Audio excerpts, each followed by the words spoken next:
This Week with George Stephanopoulos starts right now. Trade war. These are promises made and promises kept. President Trump slaps new tariffs on Canada, Mexico, and China. America's biggest trading partners vow retaliation. This is a choice that, yes, will harm Canadians, but beyond that, it will have real consequences for you, the American people. What could it mean for your wallet? Canada's ambassador to the U.S., Kirsten Hillman, responds. Cleaning house. If they fired some people over there, that's a good thing. The Justice Department and FBI target scores of agents who investigated the January 6th attack. Pierre Thomas on the unprecedented move, plus Christie and Rahm Emanuel on the impact. Mid-air disaster. Crash. Days after the deadliest U.S. air crash in nearly 24 years, authorities search for answer as Trump baselessly blames diversity programs. Are you saying this crash was somehow caused and the result of diversity hiring? It just could have been. Gio Benitez is live on the scene, and Donna, Brazile, and Reince Priebus break down Trump's attacks. Confirmation clashes. I'm offended by the question. Show me a single statement I've made about science that is erroneous. Trump's cabinet picks grilled on Capitol Hill. Will his most controversial nominees make it through? From ABC News, it's This Week. Here now, George Stephanopoulos. Good morning and welcome to This Week. The Trump team promised shock and awe to start his second term. 2 weeks in, the shocks keep coming. Dozens of actions to purge the federal workforce, punish perceived adversaries, moves to freeze foreign aid and domestic spending. This weekend alone, a late Friday firing of prosecutors involved in the January 6th investigations. Saturday, the website for the Agency for International Development went dark as health initiatives and medical research projects around the world shut down. And late yesterday, sweeping tariffs imposed on America's three largest trading partners, Canada, Mexico, and China, sparking the prospect of a trade war that could hurt American consumers and shake the global economy. Senior White House correspondent Selina Wang starts us off. Good morning, Selina. Hey, good morning, George. President Trump is taking extraordinary steps this weekend. He's hitting America's biggest trading partners with steep tariffs that are set to take effect this Tuesday. Now, Mexico and Canada have already vowed to retaliate with tariffs of their own. All of this could upend global trade and hurt American consumers, too. This morning, America on the cusp of a trade war with its biggest trading partners. They've treated us very unfairly. After President Donald Trump signed 3 executive orders imposing 25% tariffs on all exports from Mexico and Canada, with the lower 10% tariff on Canadian energy exports and 10% tariffs on goods from China. Trump justifying the tariffs by blaming those countries for illegal drugs and undocumented migrants entering the U.S. Prime Minister Justin Trudeau slamming Trump's move late last night. Tariffs against Canada will put your jobs at risk, potentially shutting down American auto assembly plants and other manufacturing facilities. And saying Canada will hit back, imposing a 25% tariff on more than $100 billion worth of American goods. Trudeau also blasting the very premise of Trump's decision to impose tariffs, saying the Canadian border is safe and secure and that Canada is taking further steps. Less than 1% of fentanyl, less than 1% of illegal crossings into the United States come from Canada. Mexico's President Claudia Sheinbaum also vowing retaliation and slamming the Trump administration for accusing the Mexican government of working with drug traffickers. But Trump's executive order says if the countries retaliate, the U.S. can further increase its tariffs too. China also responding, saying it'll file a case against the U.S. with the World Trade Organization and defending its record on fentanyl. President Trump campaigned on lowering prices for Americans, but this could have the opposite effect. There could be some temporary short-term disruption, and people will understand that. Experts say these tariffs could cause American families to pay $830 more on average this year, with higher prices for fresh produce, alcohol, electronic, cars, and more. And prices at the pump could rise by as much as 70 cents per gallon. And George, it's not just higher prices for U.S. consumers. This could also have a huge impact on U.S. jobs and companies. I spoke to the head of a Canadian trade group that represents Canadian automakers, and he says that these tariffs could even shut down North American car production, putting American jobs at risk. George? Selina Wang, thanks. Let's go to our correspondent Matt Rivers in Mexico City. Matt, the response from the Mexican government already pretty fierce. Absolutely, George. And the potential for disruption between the U.S. and Mexico is enormous. Not only is Mexico the U.S.'s single largest bilateral trading partner, even ahead of China, but cooperation on drug enforcement and migration also key. All of that, George, now on much shakier ground this morning. As expected, Mexican President Claudia Sheinbaum forcefully responding to Trump's tariffs. She said Mexico will respond with both tariff and non-tariff retaliatory measures of their own. But she seemed to take the most exception with why the Trump administration said they're putting these tariffs in place. The White House saying, in part, Mexican drug trafficking organizations have an intolerable alliance with the government of Mexico. Sheinbaum responding, saying, we categorically reject the White House's slander of the government of Mexico for having alliances with criminal organizations. If there is any such alliance, it is in the gun shops of the United States that sell high-powered weapons to these criminal groups. Now, look, the Trump administration is correct when they say that corruption has allowed drug cartels here to flourish. I mean, we just saw it for ourselves when we spent time last week with drug and gun smugglers working for the cartel. It is systemic here in Mexico, and it has been for decades. But it's one thing to say organized crime and corruption is a problem. It's another thing to say the Mexican government has officially allied itself with these cartels. Now, that claim has made officials here in Mexico City livid. It really even takes this beyond just tariffs. Sheinbaum offered Trump to set up a working group between both sides to try and solve some of these issues, George, but how this plays out, really anyone's guess. Matt, threats to retaliate so far, but no specifics?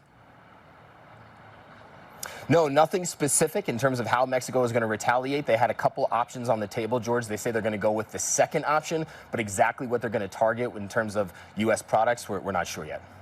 Matt Rivers, thanks very much. Let's bring in the Canadian Ambassador to the United States, Kirsten Hillman. Madam Ambassador, thank you for joining us this morning. Your reaction to the Trump moves?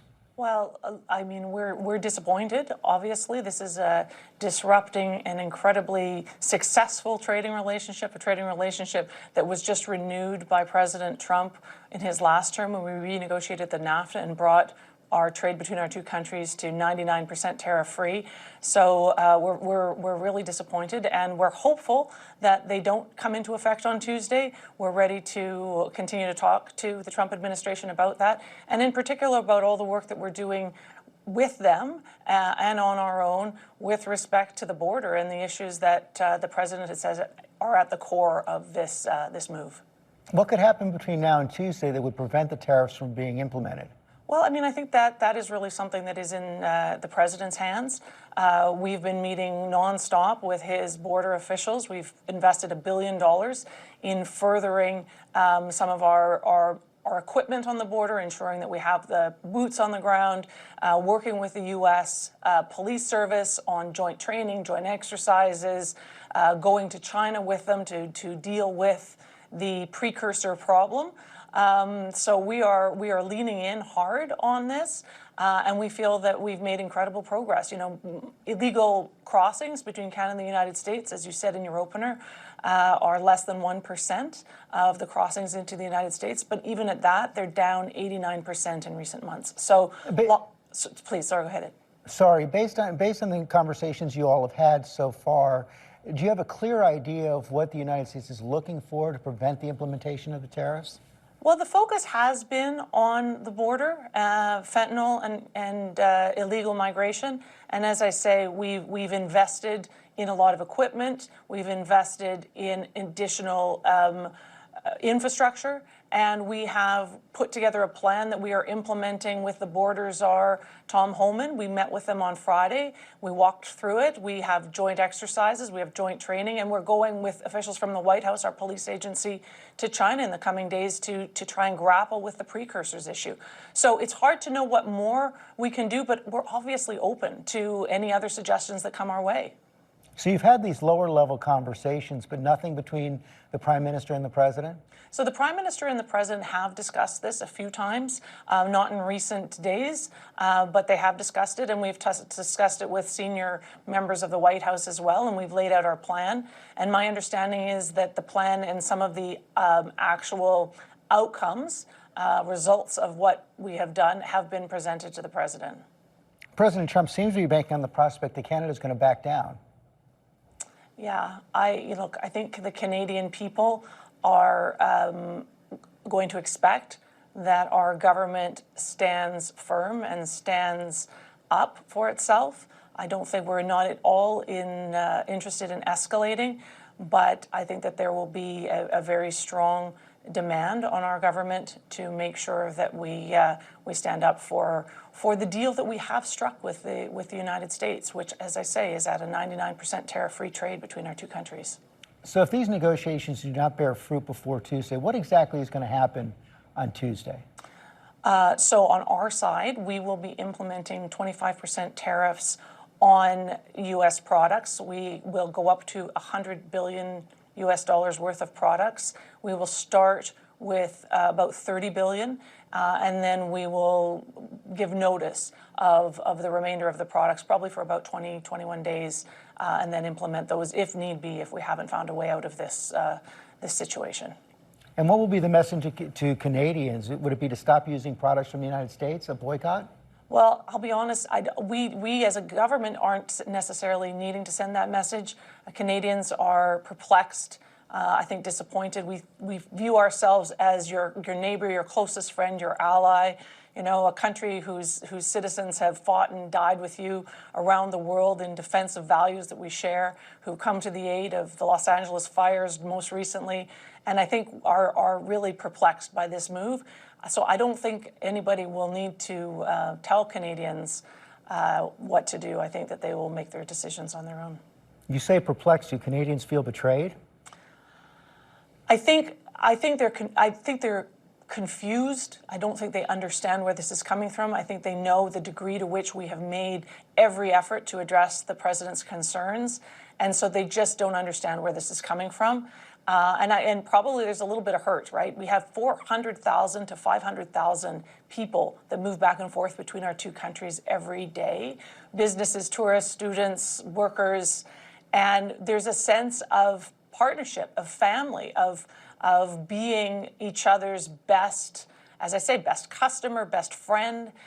So I think that this is something that we really don't, the Canadians don't understand. Do you understand what's going on here? Do you think President Trump values the relationship and the alliance with Canada? Well, I mean, I hope so. I hope so. And I think that in some respects, he most certainly does. I think that we're going to have to see where this takes us. And I think that we are eager to help the President achieve his goals. He's interested in energy dominance for the United States. A third of what we sell to the United States are energy products, and they're affordable and they're reliable. And for the most part, if you didn't get them from us, you'd probably have to get them from Venezuela or other non-allied countries. So we're eager to build on that. We provide critical minerals that you don't have here in the United States that are essential for defense technology and high technology. We are keen to continue to sell those into the United States and to work to even do more. But it's hard to maintain that sense of common purpose and moving forward if we get into this kind of a dynamic on tariffs. So please. Excuse me, is that energy cooperation on the table? Could it extend to that as well? Well, I mean, for us it is. We'd like nothing more than to talk about how we can build on the strength that we already have on both oil and gas, but nuclear and hydro. We provide the United States with almost all of the hydro and about a third of the oil that you import and use. So, or 80% of the oil that you import and use, and almost all of the electricity. So let's do more, right? This is our view. A third of your uranium comes from Canada. What you don't get from Canada, some of it you get from Russia. Why not get it all from Canada?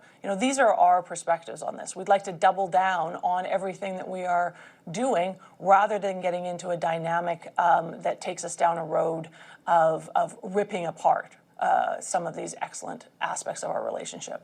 Finally, what should American consumers expect going forward? What's your message to American consumers? Well, I mean, again, our message is this is not something that Canada wants to do. This is not a path that we are interested in going down.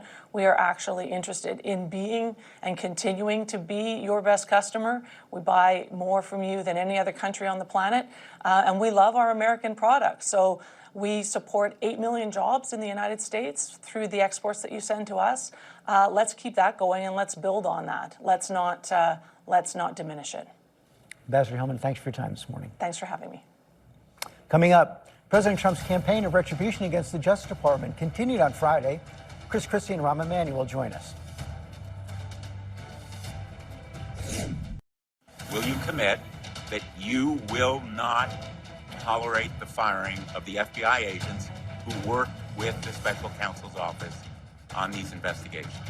Senator, every FBI employee will be held to the absolute same standard, and no one will be terminated for case assignments. All FBI employees will be protected against political retribution. They deserve. Donald Trump's push for retribution against officials who investigated the January 6 riots ramped up on Friday, firing more than a dozen prosecutors with thousands more FBI agents under scrutiny. Chief Justice correspondent Pierre Thomas has the details. And Pierre, we heard his FBI pick Kash Patel say right there that agents would be protected against retribution, but exactly the opposite seems to be happening right now. George, the FBI is in perhaps its most stressful moment as an agency since the terrible days of 9/11, when it faced an overhaul in its mission after a series of missed signals that contributed to the attack. The Trump administration believes FBI leadership was complicit and participated in politically motivated investigations targeting President Trump. And they're hell-bent on rooting those people out of the FBI, flatly stating that those senior agents cannot be trusted to implement Trump administration agendas.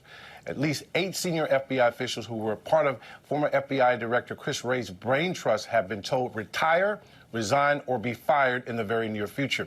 And we're also learning that some of the top agents who run FBI field offices across the country may soon be forced out as well.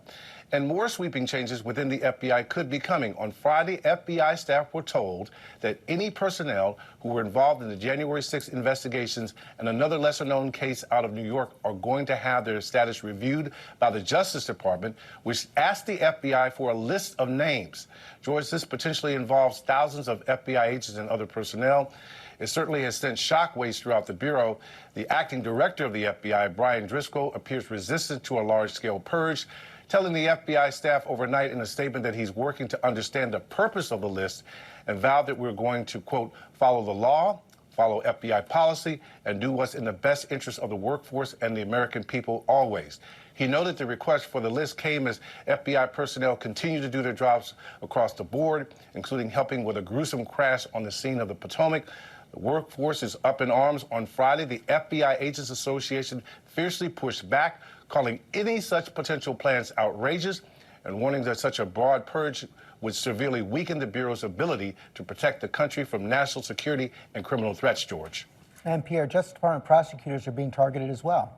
Well, a number of senior prosecutors at Maine Justice headquarters were forced out during the first week of the Trump administration. And on Friday, the new acting U.S. Attorney for Washington, D.C. fired dozens of attorneys who worked on January 6 cases.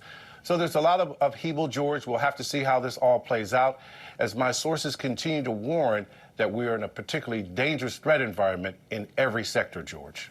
Pierre Thomas, thanks. Let's get more on this now from former New Jersey Governor Chris Christie and former White House Chief of Staff Rahm Emanuel, just back from his tour as U.S. Ambassador to Japan. And Chris, let me start with you. You're also a former prosecutor. You're close with Chris Wray, the former director of the FBI. You have a lot of sources in and around that community. What are you hearing about all this?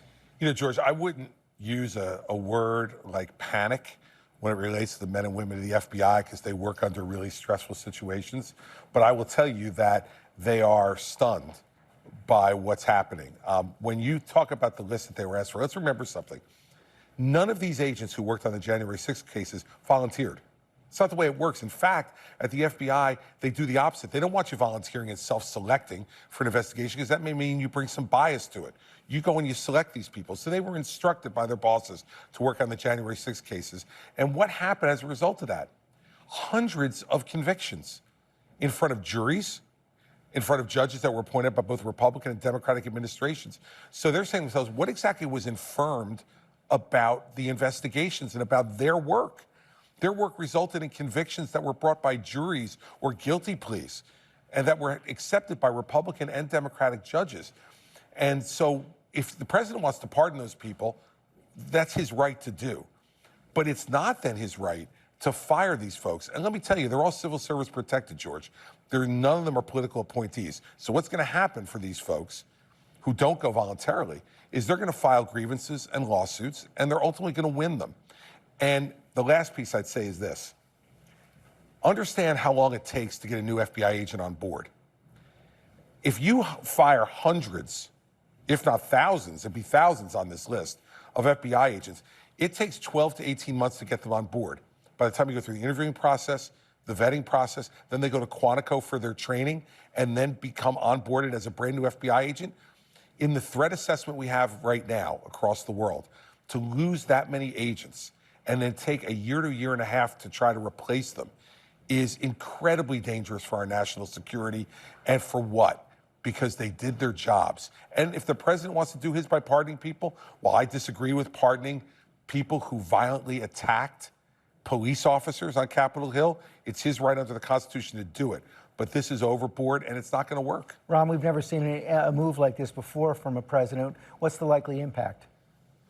Well, it's going to be dramatic. I mean, George, a couple points. On Tuesday, the president's going to host Prime Minister Bibi Netanyahu. He did exactly this, attacking the Justice Department inside Israel. It turned the country inside out. The defense forces warned him your deterrence is going to be degraded. And you had October 7th, the worst killing of Jews since the Holocaust. Now, look, the bureaucracy of the Justice Department, and as well as the FBI, they can be running a campaign of internal vengeance or external vigilance. And it's one or the other. They can't do both. And we've seen this movie before, and it ended in October 7th. The Chinese are hacking us and cyber attacking, and the North Koreans constantly. The FBI and the Justice Department are key to it.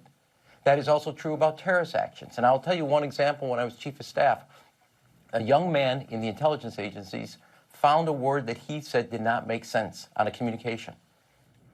A lot of people said, oh, it's nothing, forget about it. We encouraged him to pursue it. We all did. And he pursued it and ended up being the young man in Denver, bought 12 backpacks, a lot of chemicals, and was driving driving east to New York.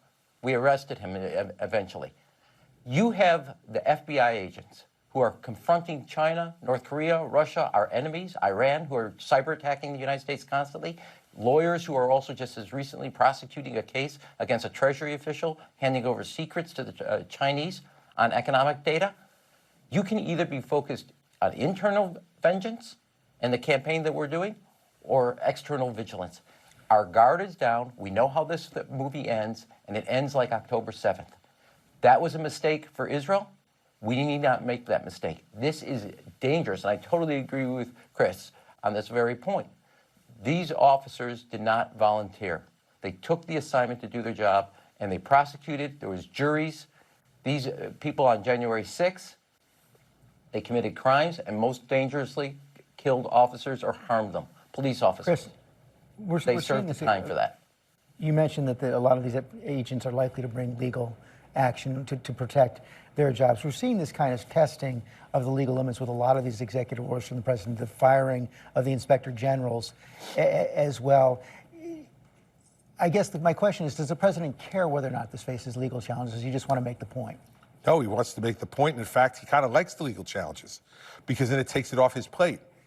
He gets to make the statement, the aggressive statement of firing inspectors general, or in this case, what he's doing at the Justice Department, the FBI, and then it gets handed over to the courts. And if the courts overturn him, he blames it on the courts and says these are awful judges, even though many of the ones that have reversed some of his actions are appointed by him.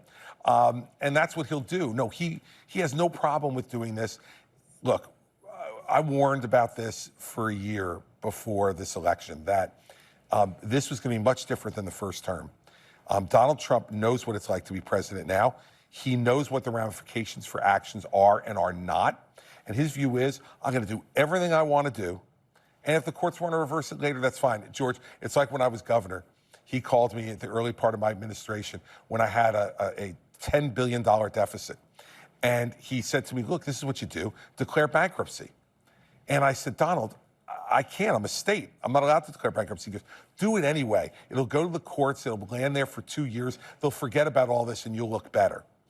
That's the way he approaches those things. That was 2010, George. It's no different 15 years later. Rahm, you know, we've never you of course were served in the White House. You helped draft executive orders, helped draft executive actions, but we've never seen the kind of scope that we're seeing right now. And Democrats seem a little flummoxed about how to respond. Look, I have a general rule look, the Democrats are in the minority, George. They don't have a bucket to spit in and a window to throw it out of. So you have to have kind of a guiding North Star. Litigation, communication, mobilization. And you got to decide which ones go into which category. Example A, this recent decision on USAID foreign aid, while I don't agree with it, I wouldn't go die on that hill. On the executive order, as a perfect example, executive order dealt with DEI at schools. We just had a report that showed that at the worst time in 30 years, our 8th graders can't read, a third of them. And there was no kind of discussion of that, but there was an executive order here. That to me is about communication, and that to me is about where Democrats can stand up and say, let's deal with the reading crisis. It's about reading, writing, and math, not about D, E, and I. And go take that battle on, because that is defined where we want to focus, where the American people are. Look, the Oval Office, George, comes with a tool called the bully pulpit. And right now, we're 100% bully and 0% pulpit. And that's going to come back, and the Democrats need to decide which areas they want to fight on. Example on the Inspector Generals. It's clearly against the law. I would take that case and do litigation for one other simple reason. You spend $3 billion a year nationally on Inspector Generals, and they saved you close to $100 billion a year. That's a really good return on your investment. Now, Chris and I, Governor, Mayor, we hate Inspector Generals. They are a pain, but they're a good pain, and they're worth all the stress you get from them, because just like in April 2023, the Inspector General of the FAA said, we don't have enough trainers for all the air traffic controllers. That's the type of work they do. Take that fight on, because that's a fight worth fighting for, and that's a hill worth dying on. And to me, you got to decide, some are litigation, some are communication, and some are going to be mobilization. And you got to decide which ones go into which category. Finally, Chris, the president seems to be banking on the fact that Republicans in Congress are not going to press him on this. Well, so far, it looks like they're not. I mean, Chuck Grassley said some things and wrote a letter. The question is, are they going to hold him to it or not? Look, Congress has to decide, are they an independent branch of government, or are they just going to be, in Republicans in the majority, are we just going to be rubber stamps? I think these votes on cabinet members coming up, whether it's RFK Jr. or Kash Patel, below cabinet, but a very important job at the FBI, are these people that they're going to confirm. And they're going to say, okay, we're going to turn over the national security. I thought the Patel hearing was really interesting. He's saying all this stuff's going to be protected once he's there. Well, what they're doing is doing all of the dirty work before he gets there. I mean, we're not stupid. We see what's happening here. They're having other people do it for him and then have him come in and not have to take responsibility for it. The idea that there's not communication going on right now, George, between the guy you've designated to be the head of the FBI for the next 10 years and the people who are doing this operation as acting members of leadership and justice is ridiculous. Of course they are. And the president is the one orchestrating this. I thought the most interesting answer in the hearing was when Cory Booker asked Kash Patel, have you had any conversations with the president about people to investigate or not to investigate? And his answer was, not to the best of my recollection. Not credible? Well, I mean, I kind of remember every conversation I've ever had with a president. How many are Kash Patel having that he doesn't remember? Come on. Christie and Rahm Emanuel, thanks very much. Donna, Brazile and Reince Priebus are coming up, plus the latest on the investigation into the deadly plane crash outside Washington. We're live on the scene. Stay with us. The team that is working on this crash at DCA collectively has over 350 years of seniority with the NTSB. We will find out what happened and we will do everything we can to prevent it. But I don't want anyone to think because we are working 2 accidents. This is what we do. Week in and week out. Just today, a lot more people are paying attention to it. That's Todd Inman of the National Transportation Safety Board providing an update on the investigation into this week's deadly mid-air collision in Washington, D.C. as more concerns emerge about aviation safety after another small plane crashed in Philadelphia Friday. Transportation correspondent Gio Benitez has the latest. Good morning, Gio. Hey, George, good morning. The NTSB saying overnight that the air traffic controller gave the crew of that helicopter multiple warnings about the plane coming in for a landing. The biggest question now is, was that helicopter flying above the allowed 200 feet, and why?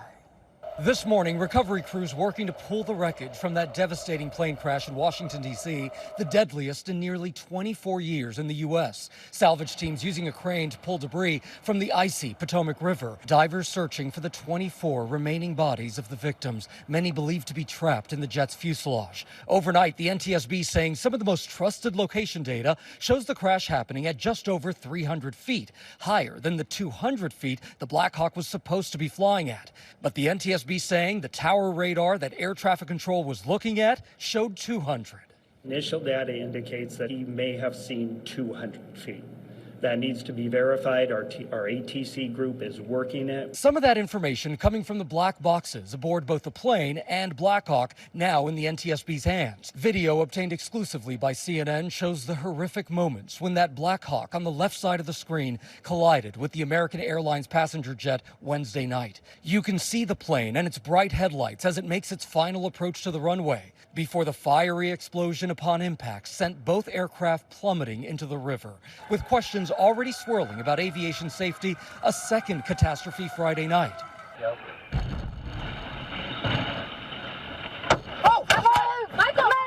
A fireball caught on surveillance video showing a medical transport jet plunging into a residential neighborhood in northeast Philly. The terrifying incident leaving all 6 aboard the plane, including a child, dead. Another person on the ground killed, 19 others injured. The city is working around the clock to keep people safe, to understand what happened, and to be there for those who are impacted. President Trump insisting on Thursday that flying remains incredibly safe in the United States. I do not hesitate to fly. This is something that it's been many years that something like this has happened. And the collision is just something that we don't expect ever to happen again. But with the investigation still in its early stages, the president suggesting without evidence that diversity hiring may have led to the deadly crash and accusing his predecessors of lowering the standards for air traffic controllers. Are you saying this crash was somehow caused and the result of diversity hiring? And what evidence have you seen to support these claims? It just could have been. We have a high standard. We've had a much higher standard than anybody else. And there are things where you have to go by brain power. And George, a reminder here, these investigations are incredibly complicated and they take time. Nailing down exactly what caused this tragedy is absolutely critical so that it never happens again. George. Gio Benitez, thanks. Let's get more on this now from former DNC Chair Donna Brazile, former RNC Chair and Trump White House Chief of Staff Reince Priebus. Thank you both for joining us this morning. Donna, let me begin with you. That call from President Trump blaming the crash perhaps on diversity initiatives was echoed by other members of his cabinet. Your reaction? Well, as you well know, George, politics has no place whatsoever at a crash scene, especially this tragedy. At a time like this, we want a president to help us mourn and grieve, to show compassion, to comfort those who are right now just trying to figure things out. When I heard the president, after just a few words where he talked about unity, and then he started to pivot to politics, to laying this on President Obama, President Biden, and then, of course, the real appalling insult on DEI, diversity, which includes every American, women, minorities, people with disabilities, veterans. It was just a low moment again for President Trump, but we need to remember right now that a full investigation is underway. They're still recovering bodies, and our gratitude goes to the men and women who are out there on that icy Potomac still trying to recover so that we can get all of the facts together. Reince, was it a mistake for the president to jump the gun on the investigation like that? Well, I don't think so. I mean, he didn't really jump the gun. I think we're kind of taking this a little too far. I mean, first of all, there is a real investigation going on. You can see the good work of the DOT and the NTSB. It's completely professional. But there are disturbing reports that are coming out of, why were there 19 people in the tower? And the other thing I'd say is I think we need to be a little careful just assuming all of this stuff is just baseless information. I mean, the president is getting the most detailed updates and investigative information every single hour of the day. And sometimes he shares that information with the American people. The one thing I know on this DEI issue, and it's front and center in his brain, is that, he put together, this was the 50 executive order promises that the Trump administration had been campaigning on for months and months. The DEI initiatives are in the top 10 of things that President Trump was going to undo. And I think that, in fact, people do support equal treatment and not preferential treatment. And this is something, whether it be CRT, whether it be DEI, or whatever alphabet soup is out there, this is something that Donald Trump was crystal clear about, and he's executing on today after being elected by a majority of Americans.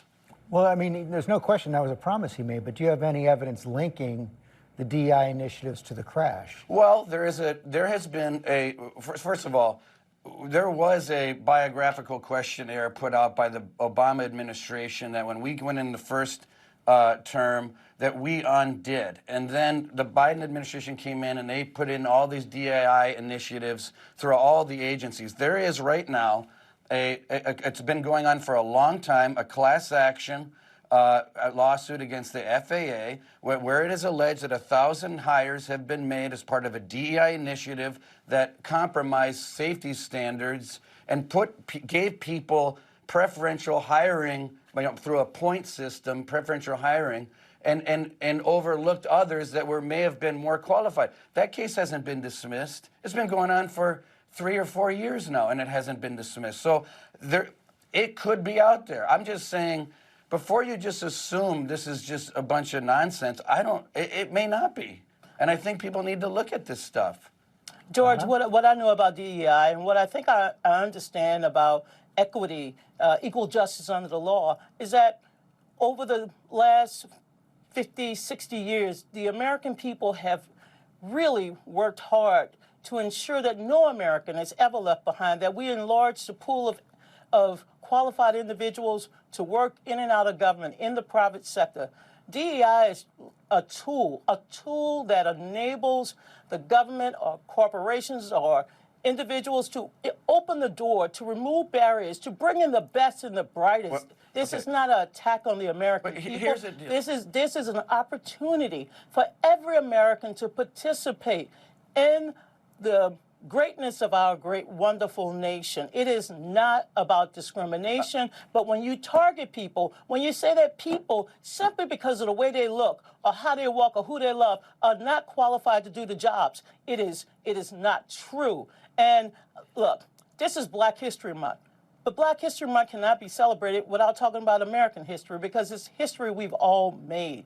And that once again, we see an administration that is saying, no, we're not going to have these celebrations anymore. We're not going to acknowledge the pain and suffering, the Holocaust. This is not who we are as Americans. We are bigger than this. We want a country as good as it's promised. I believe that I agree with some of what Donna just said. I mean, a lot of it. I mean, yes, we need to give people opportunities that wouldn't have had opportunities, but we can't give people favoritism. And there's a big difference between giving, a lawyer an opportunity, because people can pick and choose whoever lawyer they want to hire. There are standards for, taking the bar exam, accreditation, and you go interview the lawyer and you hire a lawyer. But it's another thing if you're on an airplane and you have DEI initiatives that may have given preferential preference to someone sitting in a control tower. That's not I'm how not it saying works. it's true, That's not how it works. All I'm saying, Donna, is there's a difference between opportunity, which I agree with, and favoritism. That's all we're saying. Well, I just want to reassure the American people that flying is safe. I've been on airplanes all my adult life. It is. And I've been on a plane with 2 female pilots and say, wow, this is going to go fast. I mean, this is about opportunity. This is who we are as Americans. You know, James Brown, one of my favorite artists of all time, said, I don't want nobody to give me nothing. Just open the door, I get it myself. That's what people have said for centuries in America. Just open the door, give us the opportunity. Give my father the opportunity. Someone who had a college scholarship. He went into Korea. He fought for his nation, 4 Bronze Stars, a UN Medal for Valor. Are you going to tell me he was a DEI? No, he was a brave and patriotic American. That's what this is about. It's not about dividing the American people. It's about bringing us together because we're stronger together. Thank you both for your time this morning. Coming up, 3 of Donald Trump's most controversial cabinet nominees face tough questions this week. We'll break down the latest from Capitol Hill. Several of President Trump's most controversial cabinet nominees face tough questions on Capitol Hill this week. The big question now, will they all get confirmed? We're going to discuss the outlook after this report from Jay O'Brien. This week, signs of a brewing confirmation battle for 2 of President Donald Trump's most controversial nominees, facing a bipartisan grilling on Capitol Hill. You say one thing, and then you say another. Was Edward Snowden a traitor? Robert F. Kennedy Jr. and Tulsi Gabbard both making their case. News reports and many in the hearing yesterday have claimed that I'm anti-vaccine and anti-industry. Well, I'm neither. I'm pro-safety. What truly unsettles my political opponents is I refuse to be their puppet. Kennedy, Trump's pick to run the Department of Health and Human Services, pressed on everything from embracing medical conspiracy theories to pushing falsehoods about vaccines. Republican Senator Bill Cassidy, a doctor and potential hurdle for Kennedy's confirmation chances, saying he's struggling with the nomination. Will you reassure mothers unequivocally and without qualification that the measles and hepatitis B vaccines do not cause autism? Senator, I am not going into the agency with any... Well, that's kind of a yes or no question. If the data is there, I will absolutely do that. And some Republicans with reservations about Gabbard, too, tapped to lead national intelligence. I have no love for Assad or Gaddafi or any dictator. Now under scrutiny for previously mimicking Russian talking points on issues like Ukraine and praising whistleblower Edward Snowden. Is Edward Snowden a traitor to the United States of America? That is not a hard question to answer when the stakes are this high. Senator, as someone who has your served answer in yes uniform, or no? Despite some Republicans rallying to their defense. Are you not concerned about Bobby Kennedy's views on vaccines? Listen, I think Bobby put that issue to bed. Both nominees still yet to lock down the key holdout votes they'll need to be confirmed. Jury's out. That's correct. For this week, Jay O'Brien, ABC News. Okay, let's get more on this now from Associated Press Executive Editor Julie Pace, USA Today Washington Bureau Chief Susan Page. We saw Pete Hegseth get through on a very close vote. Are these 2 candidates going to make it? Look, I think these are 2 of the most controversial nominees and probably the 2 who are on the bubble. Gabbard may be a little more imperiled, actually, than Kennedy at this point. Watch what the MAGA movement does, though. They really rallied around Hegseth and were instrumental in ensuring that he got over that finish line narrowly there. And you're starting to see the same thing happen right now. And they will put pressure on all of those senators that you just saw there and basically say, look, we're going to make your lives pretty miserable for the next couple of years if you don't let these nominees go through. Even though, Susan Page, both Robert Kennedy and Tulsi Gabbard, former Democrats. That's right. And interestingly, they had these hearings this week. They both made their situation worse, not better.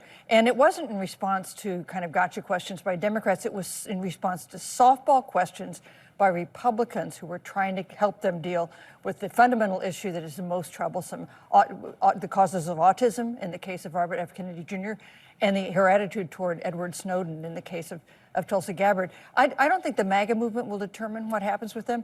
It is Donald Trump who will need to decide how much capital he wants to spend, how much pressure he wants to put on Republican senators to get particularly Tulsi Gabbard over the finish line. But have we seen any sense yet that the Republicans on the committee really don't want to go along? How overt is the president going to have to be? Well, I think he'll have to be pretty overt. You mentioned Hegseth. You know, in that case, Tom Tillis indicated he was troubled, that he was a possible no vote. Donald Trump got on the phone with him for 2 hours, and he relented. And that's the kind of pressure that Trump alone can bring, and we'll see if he does that in these cases. You believe that Gabbard is in more trouble? I think she's in trouble because of questions like that Snowden question. A fairly straightforward question that is shared bipartisan. Bipartisan views are that Snowden has been a traitor. Now, she did have another moment on Snowden when she said she wouldn't seek to a pardon from President Trump, and that seemed to assuage Susan Collins, who posed that question there. But that inability to answer that specific question seems like one that's going to hang over her head, in addition to things like lack of experience, the sort of mysterious trip to Syria to see Assad. There's a lot of open questions around her right now. Susan, how do you see the interplay between these nominations and the amount of political capital that President Trump would have to spend to get them through, and the big fights coming down the road on the tax and spending plans?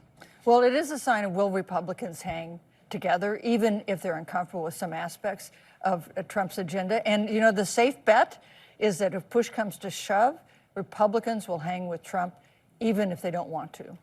I think that's right, because, look, Republicans over and over and over again have fallen in line. And I think one of the unique aspects of President Trump in these confirmation hearings is in most administrations, you see one cabinet official fall because the White House decides, I'm not going to spend my political capital there. You sort of had that happen with Matt Gaetz right at the beginning. Exactly. And so we kind of cleared that already. So there's really no incentive for Trump right now, watching the ways Republicans have fallen in line on so many matters. There's really no incentive for him to back away from either of these nominees at this point. We'll see what happens in the next couple of days. And I'm not quite sure that there is a link between putting political capital on the line in these confirmation hearings and then doing it again for some of the other legislative priorities. Yeah, Susan, the argument could be victories beget victories. Well, and they do. But Trump could also make a decision that this is one he might well lose, especially, I think, on Tulsi Gabbard. And that's why we think we see Vice President Vance now making calls to the Hill with his former colleagues in the Senate to figure out if they can get this nomination, this confirmation done, or is it really in peril. Susan Page, Julie Pace, thank you both very much. That is all for us today. Thanks for sharing part of your Sunday with us. Check out World News Tonight, and I'll see you tomorrow on GMA.